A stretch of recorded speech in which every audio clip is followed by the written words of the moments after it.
Sementara itu, pemirsa, warga Desa Pedamaran, Kabupaten Oki menggelar aksi demo di halaman kantor Bupati Oki. Mereka meminta pemerintah daerah turun langsung terkait galian parit dari PT Martimbang Jaya yang mengakibatkan akses jalan warga tertutup. Kemudian kami bersurat, bukan hanya kami mengambil sikap, yaitu menggali di tempat. Ratusan warga Desa Pedamaran 5 dan 6 bersama Lembaga Masyarakat Libra Indonesia menggelar aksi di depan kantor Bupati Oki pada Selasa siang. Masa aksi meminta pemerintah daerah dan DPRD Oki mendesak pihak perusahaan membuka akses parit gajah atau galian setinggi 20 meter yang berlangsung sejak lama, padahal sebelumnya masyarakat sudah meminta bantu kepada kepala desa untuk mencari solusi, namun tidak ada tindakan tegas untuk masyarakat desa.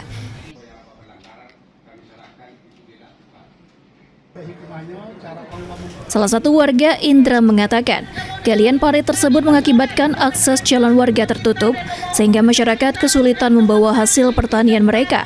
Padahal selama ini warga sudah menggunakan lokasi tersebut sebagai akses utama untuk aktivitas mereka di perkebunan. Di antara masyarakat dengan PT Martimbang Jaya Utama. Terkait apa, Pak? Terkait masalah penutupan jalan dari pihak PT Martimbang Jaya Utama. Masyarakat menolak adanya terjadi penutupan jalan dari PT Martimbang Jaya untuk kepentingan dari masyarakat.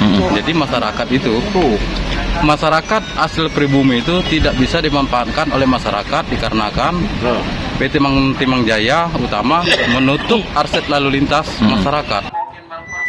Usai menggelar orasi, perwakilan massa akhirnya menggelar pertemuan oleh pihak pemerintah daerah Oki yang dihadiri langsung oleh Sekda Oki Asmarwijaya, di mana pihak Pemda berjanji akan mendatangi perusahaan untuk mempertemukan kedua pihak agar bisa mengambil langkah yang konkret dan solusi terbaik.